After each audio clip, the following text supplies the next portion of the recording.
जो दिन संतोष नायर अपना स्ट्रेंथ और वीकनेस को समझता है वही दिन वो ज्यादा इफेक्टिव होता है। जो दिन मैं अपने स्ट्रेंथ को समझूंगा, जो दिन मैं अपने वीकनेस को समझूंगा, वो दिन मैं ज्यादा सक्सेसफुल होएगा। Some things we are not aware till others tell अस।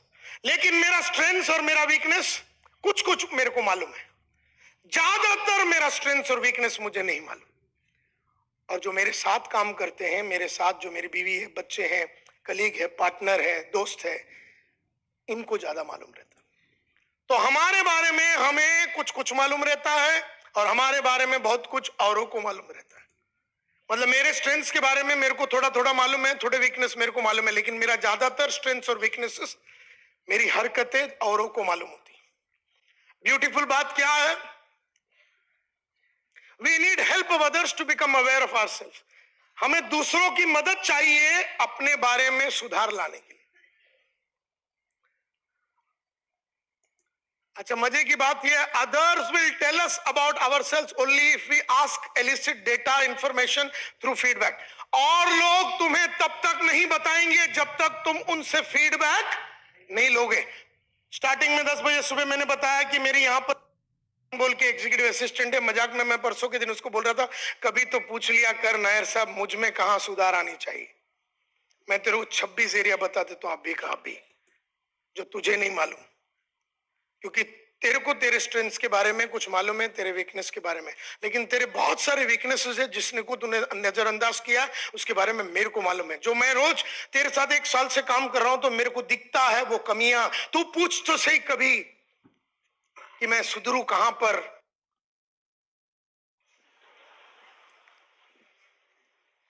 कम से कम आज दोपहर को तो पूछ लेना। मैं अभी बता सकता हूं कि 26 एरिया तुम कहां पर इंप्रूव हो सकता है, लेकिन नायर साहब नहीं बताएंगे जब तक वो पूछेगी नहीं। तो कहते हैं और लोग तुम्हारे वीकनेस को जानते हैं और लोग तुम्हारे स्ट्रेंथ्स को जानते हैं। तुम में जो सुधार हो सकती है, एक तो अगर तुम्हें मालूम है तो तुम सुधार कर सकते हो, लेकिन ज्यादातर वो सब एरियाज जहां सुधार होनी चाहिए उसके बारे में तुम्हें खुद को नहीं मालूम कि तुम में क्या कमी है, और तक बोलेंगे नहीं तब तक। इसीलिए उन्होंने एक विंडो बनाया। कहते हैं हर रिश्ते में एक विंडो होता है और विंडो के 4 कांच होते हैं। 4 कांच, ये विंडो और ये इसके 4 कांच। हर रिश्ते में, मेरा और जनक भाई के बीच में, मेरा और जादव साहब के बीच में, मेरा और राजेंद्र कोठारी इधर बैठा हुआ है, मेरे और राजेंद्र कोठारी के बीच में एक जोहारी विंडो है जिसमें कुछ बातें तुझे मालूम है और मुझे मालूम है। जैसे आई नो यू नो, तो कुछ कुछ बातें हमारे रिश्ते में, हम दोनों के बीच में एक जोहारी विंडो है। हर रिश्ते में एक विंडो होता है। मेरा और सिंधु के बीच में एक विंडो है, मेरा और इसके बीच में चिराग गनात्रा के बीच में एक विंडो है, ये रंग रसायन का मालिक बैठा हुआ इधर, इसके और मेरे बीच में एक विंडो है। I know some things others know. हम दोनों के बीच में, हम दोनों एक दूसरे के बारे में जानता है। इसको भी जॉगिंग करने को अच्छा लगता है, ये भी जानता है और मैं भी जानता हूं इसको जॉगिंग करने को अच्छा लगता है। He knows and I know. हम दोनों के बीच में कुछ कुछ बातें हम दोनों को मालूम है। इसको बोलते हैं ओपन अरीना। लेकिन मेरे और तेरे बीच में, भले तू ये जानता है कि मैं और मैं I know and you know, I know, I don't know, others know. For example बोल रहा हूं, ये तेरे को मालूम है लेकिन मेरे को नहीं मालूम। और जब भी हम कोई भी रेस्टोरेंट में बैठे हैं, लास्ट में मैं टाइट होके किसी न किसी को पकड़ा, ये बात तेरे को मालूम है लेकिन मेरे को तो सुबह तक कुछ भी याद नहीं। तो हम दोनों के बीच में ऐसी कुछ कुछ बातें हैं जिसका नाम है ब्लाइंड एरिया। और जो दिन मैंने तेरे से किसी दिन बैठे, राजेंद्र कोठारी तुझे क्या लगता है मुझे कहां सुधरना चाहिए, तो कई सालों से तू तड़प रहा था, बोले नायर साहब एक एरिया बताऊं मैं आपको, ये जो आप पी के जो पकड़ते हैं ये बराबर नहीं। लेकिन ये बात जब तक मैं नहीं पूछूंगा तब तक तू बताएगा नहीं। कहने का मतलब है हम सब के बीच में, हम दोनों के बीच में कुछ ऐसी बातें हैं। I don't know, you know about me. Certain things I know and you also know. I know, you know, ये open area है. I don't know, you know, ये ब्लाइंड एरिया है, मैं यहां पर अंधा हूं। कई लोगों को बैड ब्रेथ का प्रॉब्लम है, उन्हें नहीं मालूम, उन्हें बड़ा आनंद आ रहा है। बॉडी ओडर का प्रॉब्लम है, समझो आपको बॉडी ओडर का प्रॉब्लम है, आपको तो मतलब मेरे को बॉडी ओडर का प्रॉब्लम है, मुझे तो मालूम नहीं क्योंकि मैं सुगंध के साथ जी रहा हूं कई सालों से। आगे वाला जो बर्दाश्त कर रहा है उसको मालूम है ना। आई don't no, you know. Johari window में ये बोलते हैं कुछ कुछ बातें हैं जो I know others don't know. मैं अपनी कंपनी में से पैसा चोरी करता हूं, I know, you don't know. हम दोनों पार्टनर है समझो, मैं अपने पार्टनरशिप फर्म में से पैसा चोरी करता हूं, आई नो, तुम्हें नहीं मालूम। तो कुछ कुछ बातें हम दोनों के बीच में फसाद है, मेरा नाटक चालू है, हम दोनों का रिश्ता है लेकिन नाटक चालू है, फसाद बोलते हैं इसको। और कुछ कुछ बातें हैं आई don't no, you don't know. I don't no, you don't know मतलब कभी भी कोई बड़ा डिसीजन लेने का है तो मैं भाग जाता हूं, मुझे भी नहीं मालूम, तुझे भी नहीं मालूम। ऐसा नायर करता क्यों है? हो सकता है कि बचपन में कुछ हुआ होगा जब बड़ा डिसीजन 2-3 लिया, या मैंने बहुत जवानी के दिनों में 2-4 बड़े डिसीजन लिए और मेरे को बड़े फटके लगे, उसके बाद मैं कोई भी डिसीजन बड़ा लेने के बीच में भाग जाता हूँ। तुझे नहीं समझ में आ रहा, मुझे नहीं समझ में आ रहा, आई don't know others don't know, इसको सेलर बोलते हैं। हर रिश्ते में, हर आदमी औरत के रिश्ते में, हर बाप बेटे के रिश्ते में, हर दो पार्टनर के बीच में, हर इंसान के बीच में एक जोहारी विंडो होता है। अब सबसे बढ़िया बात, अगर ये लाइन नीचे आ जावे, ये लाइन नीचे आ जावे और ये लाइन यहां से हट जावे, ये बाजू की तरफ निकल जावे, तो रिश्ता बड़ा मस्त और स्ट्रांग और पावरफुल हो सकता है। हर जोहारी विंडो में ये वाला विंडो जो है, पहला वाला सबसे बड़ा रहना चाहिए। मेरे और मेरे बीवी के बीच में ये वाला विंडो बड़ा होना चाहिए, मेरे और मेरे दोस्त के बीच में ये विंडो सबसे बड़ा होना चाहिए। अगर ये होना है तो इसीलिए हम कहते हैं, इसको बोलते हैं लाइन ऑफ एक्सपोजर। कोई भी रिश्ता जब शुरू होता है, सर आपका नाम क्या है? रियाद, रियाज। अब रियाज को मैंने पहले कहीं तो देखा है, यू नो बॉम्बे एसोसिएशन में आपके साथ है, पार्टनर है, जो भी है।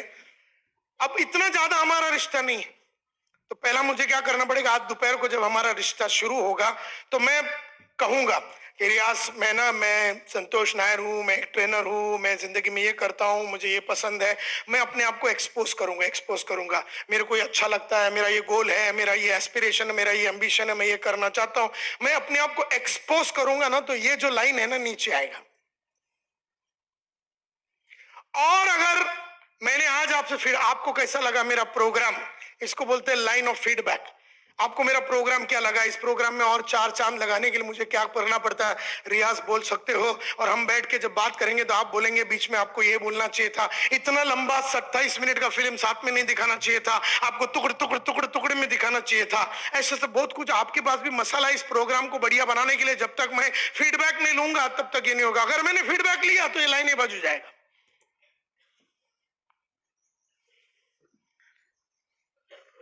वो ऐसा होता है। देखिए, मैं अपने बारे में जैसे जैसे बताने को चालू करूंगा, ये लाइन नीचे उतरेगा, और मैं जैसा जैसा आपसे फीडबैक लूंगा कि मुझे लाइफ में कैसा मैं सुधरूं, कैसा मैं अच्छा आदमी बनूं, ये लाइन वो बाजू जाने चालू हो जाएगा। और फिर हम दोनों का रिश्ता बड़ा हो जाएगा, हम दोनों के बीच में ओपन ज्यादा होगा, ब्लाइंड कम हो जाएगा, सेलर कम हो जाएगा, फसाद कम हो जाएगा। हर रिश्ता ऐसा होना चाहिए, लेकिन ऐसा होता नहीं, क्योंकि हर आदमी रिश्ते में बहुत कुछ रखता है। बाप बेटे के बीच में बहुत सारी चीजें, बाप को मालूम है, बेटे को नहीं मालूम, बेटे को मालूम है, बाप को नहीं। बाप की कई हरकतें हैं जिसकी वजह से बेटा उसके धंधे में नहीं ज्वाइन कर रहा है। बाप की कई हरकतें हैं जिसकी वजह से धंधे में बेटा ज्वाइन नहीं कर रहा है। वो इसलिए ज्वाइन नहीं कर रहा क्योंकि कुछ कुछ बातें बाप के बारे में बेटे को मालूम है जो बाप ने कभी पूछा ही नहीं। लेकिन उस रिश्ते में बहुत सारी चीजें हैं जो बाप को जानने लायक है। लेकिन जब तक बाप बैठ के बेटे से पूछेगा नहीं कि बेटा मैं कहां सुधरूं, वो जो 8 एरिया है जहां बेटे को लगता है बाप सुधरना चाहिए, वो कभी बाहर नहीं आएगा। हर रिश्ते में एक जोहारी विंडो होता है,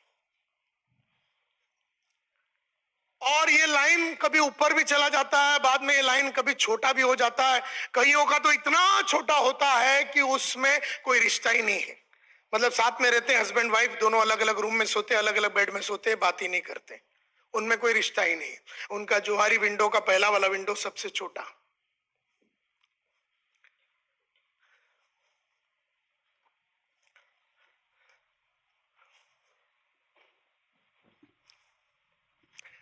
अब कहते हैं हर रिश्ते में, हर 1 to 1 रिश्ते में एक विंडो होता है, हर रिश्ते में। एट दिस मोमेंट मेरा और रियाज का एक विंडो है जो मेरे ख्याल से बहुत छोटा होगा। ओपन में हम लोग, मेरे को आपके बारे में नहीं मिला, लेकिन इसके बारे में मैं कुछ कुछ जानता हूँ। इसकी बीवी है, इसका बच्चा है, इसका भी वेडिंग एनिवर्सरी हुआ था, ये वो, ऐसे बहुत सारी बातें मालूम है। इसके बारे में भी कितना है, क्या है, ये सब मेरे को मालूम है। तो मेरे सामने क्या बोलता है और मेरे पीठ पीछे क्या बोलता है, मेरे को सब मालूम है।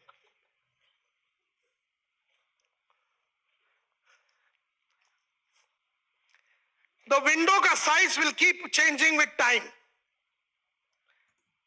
समझो मेरे और चिराग के बीच में बहुत अच्छा रिश्ता है, तेरे और मेरे बाप के बीच में बहुत अच्छा रिश्ता। हो सकता है ऐसे कुछ बातें हो जावे, विंडो छोटा हो जाता है। मैंने धोखा दिया या मैंने कुछ गलत काम किया, मैंने कुछ बोल दिया, साइज बदलता रहता। They are never fixed. कहते हैं all relationship starts with line of exposure. हर रिश्ते में पहला आप अपने आप को एक्सपोज करने चालू करोगे तो दूसरा भी अपने आप को एक्सपोज करेगा। फिर आई नो वाला तुम बताओ, मैं बताऊंगा, फिर आई नो यू जो वाला तुम मेरे को बताओगे, फिर मैं कुछ अपने बारे में, फिर कुछ अपने बारे में तुम बताओ। ऐसा करते करते आई नो यू नो ये दोनों सेम होने की संभावना है। कहते हैं शुरुआत लाइन ऑफ एक्सपोजर से होती है, बाद में आप दूसरों से फीडबैक लेते रहो। आप जाके अपना वर्कर से फीडबैक लोगे, आपको 10 एरिया बताएगा कहां आपको सुधरना। आप अपने हस्बैंड से पूछिए, आप अपने बीवी से पूछिए, अपने बच्चों से पूछिए, आप अपने काम वाली से पूछिए, वो ज्यादा तुम्हारे बारे में 5 एरिया बताएगी कि तुम्हें कहां सुधरना है। सबके पास तुम सुधरने के लिए मसाला है। हम क्यों इधर उधर भागे, हम क्यों इधर उधर भागे? अगर ऐसा है विंडो, इसका मतलब है कि एक्सपोजर, मैं तो अपने बारे में बता रहा हूं लेकिन मैं फीडबैक नहीं ले रहा हूं, तो ये ऐसा एक विंडो हो सकता है। मतलब ये भी बड़ा है लेकिन ये कम हो गया, ये कम हो गया क्योंकि मैंने एक्सपोज किया। ऐसा भी हो सकता है कि मैं फीडबैक ले रहा हूं लेकिन मैं अपने बारे में ज्यादा नहीं बता रहा हूं। मैं अपनी सुधार के लिए फीडबैक ले रहा हूं लेकिन अपने बारे में ज्यादा नहीं बता रहा हूं, तो ऐसा विंडो हो सकता है। लेकिन सबसे सुंदर विंडो ऐसा होना चाहिए, सबसे सुंदर विंडो ऐसा होना चाहिए। तो कहते हैं जो मुझे मालूम है तुझे भी मालूम होना चाहिए, जो तुझे मालूम है मुझे भी मालूम होना चाहिए। और मैं हमेशा अपने आप को एक्सपोज करते रहूं, एक्सपोज, और मैं फीडबैक लेते रहूं। मैं कहां सुधरूं, मेरे स्टाइल में कहां सुधार लानी चाहिए, मेरे कपड़ों में तेरे को क्या लगता है सुधार आनी चाहिए, मेरे गाड़ी में क्या सुधार आनी चाहिए, मेरी बोली में क्या सुधार आनी चाहिए, मेरे चाल में, मेरे ढाल में, मेरे विश्वास में, मेरे सोच में, मेरे करेज में, मेरे कन्विक्शन में, मेरे कपड़ों में, मेरी नॉलेज में कहां कमी होनी चाहिए। मैं पूछते रहता हूँ, पूछते रहता हूँ, पूछते रहूंगा तो आप मेरे को फीडबैक देते रहेंगे और अपना बड़ा सा एक्सपोजर हो जाएगा। ऐसा भी होता है किसी किसी का रिश्ता रिश्ता ही नहीं, बहुत छोटा सा ओपन एरिया, कहीं हस्बैंड वाइफ, कहीं दोस्तों के बीच में, कहीं पार्टनरों के बीच में बातचीत ही नहीं होती, कुछ नहीं बोलते एक दूसरे से, रिश्ता बहुत कमजोर।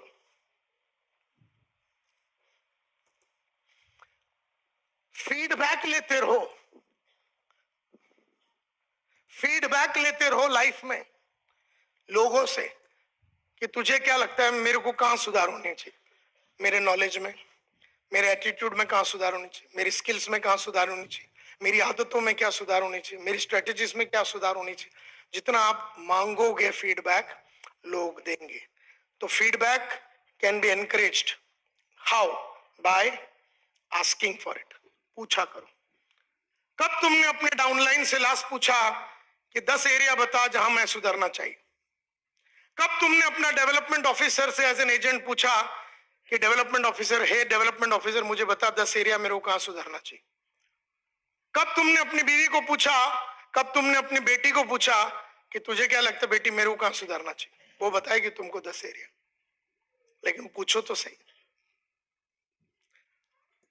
जितना ओपन कम्युनिकेशन होगा उतना ओपन रिलेशनशिप होगा, जितना ओपन रिलेशनशिप होगा उतना ओपन कम्युनिकेशन, और ये चक्री चलता रहेगा। अच्छा, जब कोई फीडबैक दे रहा है उसको देने दे, बीच में उंगली मत कर। जब तेरा बेटा बोले पप्पा आप है ना ऑफिस में जाते ऐसे चप्पल और टी शर्ट में भंगी टाइप दिखते हैं आप, तो तू उसको बोलने देख बेटा ऐसा नहीं है, तू समझने की कोशिश। मैं क्या बता रहा हूं, मैं तेरे को बता, मैं 24 साल से मैं धंधा कर रहा हूं कि चुप, वो फीडबैक दे रहा है, उंगली मत कर। तेरे को बड़ा खुजली रहेगा बोलने का, लेकिन अगर तूने उसको काटा जब वो फीडबैक दे रहा है, आगे वो फीडबैक देगा यस और नो? बिल्कुल नहीं देगा। भले ही वो फीडबैक तेरे फेवर में भी नहीं है तो चुपचाप सुन, क्योंकि 10 बातों में शायद 5 सही नहीं रहेगा जो बेटा बाप को बोल रहा है, लेकिन 5 तो सही है। उधर से शुरुआत तो कर, क्यों उंगली करता तू बीच में?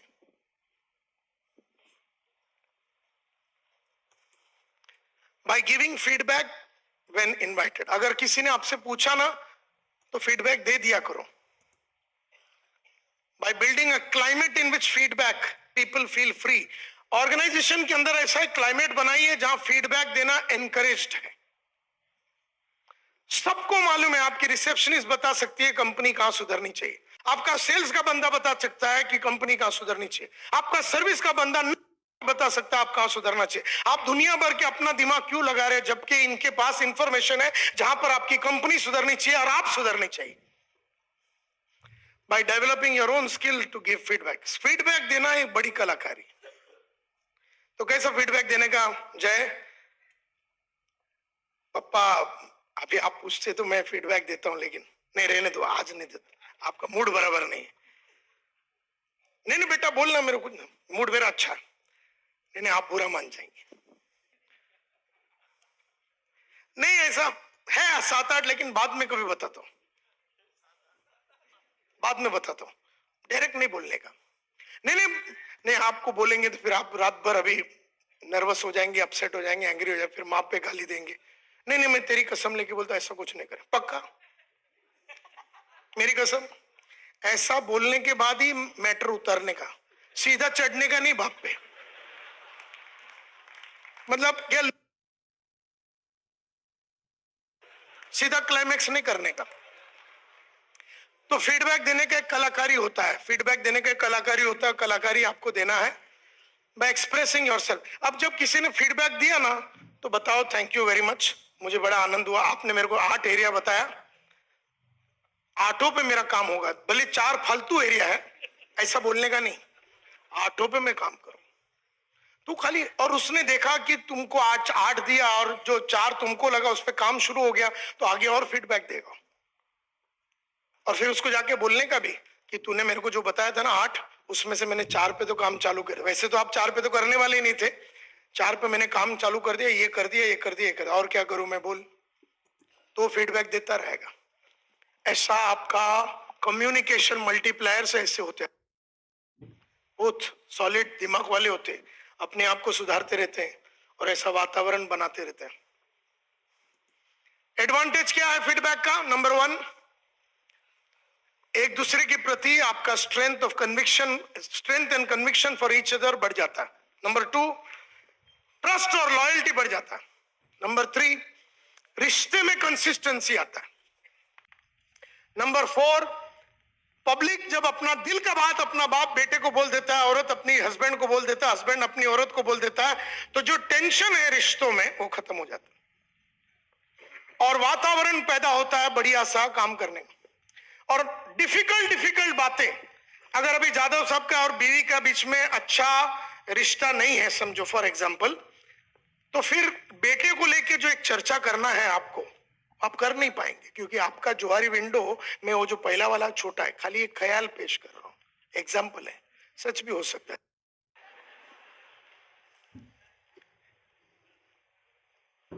लोग एक दूसरे के लिए केयर करेंगे, रिस्पेक्ट करेंगे और चीजें बहुत स्मूथली आगे बढ़ेगी और लास्ट में दोनों पार्टी फुल्ली कमिटेड रहेंगे उस रिश्ते को स्ट्रांग और पावरफुल बनाने के लिए। लेकिन फीडबैक का एक डिसएडवांटेज क्या है? कि लोग मिसयूज भी कर सकते। मैंने एक्सपोज कर दिया बहुत सारी चीजें, तो तुम मिसयूज भी कर सकते हो, तो देख के एक्सपोज करना। मैंने अपनी दिल की बात बता दी तो तुझे बुरा भी लग सकता है। तो मैं चोरी कर रहा था ना कंपनी में से पैसा, जो आजकल चोरी, मैंने तेरे को बता दी। पहले तो हमारा तेरे को मालूम ही नहीं था, मैं तो चोरी कर रहा था, फसाद चल रहा था। अब मैंने बता दिया, तू अपसेट हो गया। तो ये एक पॉसिबिलिटी अगर मैंने एक्सपोज किया तो ये देख के करना पड़ेगा। People have to face inner doubt. अभी मैंने अगर मेरे बारे में बता दिया, तू बाहर जाके बोलेगा, ये डर रहता अंदर। लेकिन और आपको अपना वीकनेस और फेलियर्स बताना पड़ रहा है।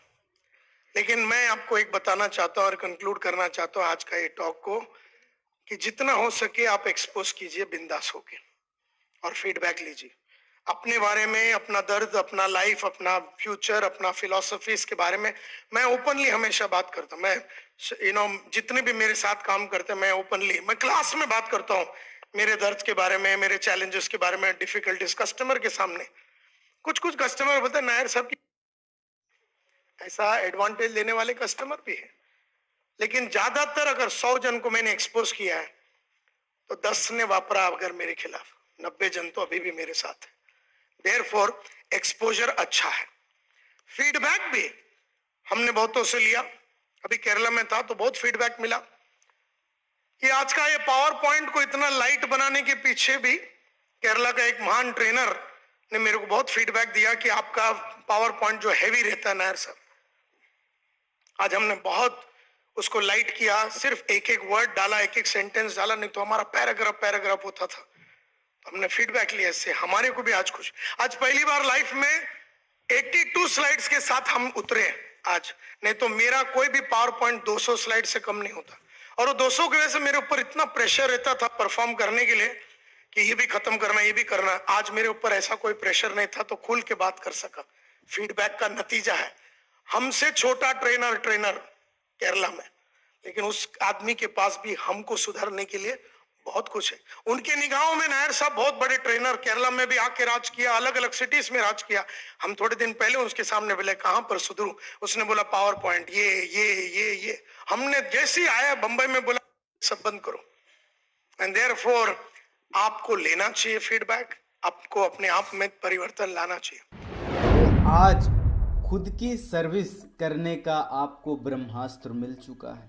आप एक सही जगह में बैठिए, शांत माहौल में बैठिए और खुद का एनालाइज करिए, शॉर्ट एनालाइज करिए और एक लिस्ट बनाइए कि किन किन चीज़ों को मुझे बदलना है, मेरे अंदर क्या क्या परिवर्तन होना चाहिए और उन परिवर्तनों को कैसे मैं करूँगा। फीडबैक के माध्यम से करूँगा या अपनी फैमिली का कोई ऐसा व्यक्ति अपने साथ रखूँगा जो हमेशा मेरे को उस आदत को सुधारने के लिए बार बार फॉलो करे, बार बार ट्रैक करे, बार बार मुझे याद दिलाए। तो ऐसा एक सिस्टम बनाना पड़ेगा, क्योंकि बिना बदले, बिना अपने आप को इम्प्रूव किए हम आगे नहीं बढ़ सकते। और आगे बढ़ना है तो हमें अपने आप को कट करना पड़ेगा। जिस तरीके से एक रॉ डायमंड होता है, उसको एक प्रीमियम डायमंड में बनाने के लिए उसको जगह जगह से कट करना पड़ता है, उसके ऊपर प्रेशर डालना पड़ता है, उसके ऊपर लाइट डालना पड़ता है, हर एक चीज़ करना पड़ता है, तकलीफ देना पड़ता है। उसके बाद ही वो एक रियल डायमंड बनता है, रियल सोना बनता है। तो ठीक उसी तरीके से यदि हमें एक रियल डायमंड बनना है, दमदार डायमंड बनना है, अपने आप को सुधारेंगे और आगे बढ़ेंगे। तो आज के लिए इतना ही, मिलते हैं अगले सेशन में। कोई बात रह गई हो तो आप मुझे कमेंट करके बता सकते हैं, हम अगला वीडियो उसी पर लेके आएंगे। आपका बहुत बहुत धन्यवाद। Thank you so much.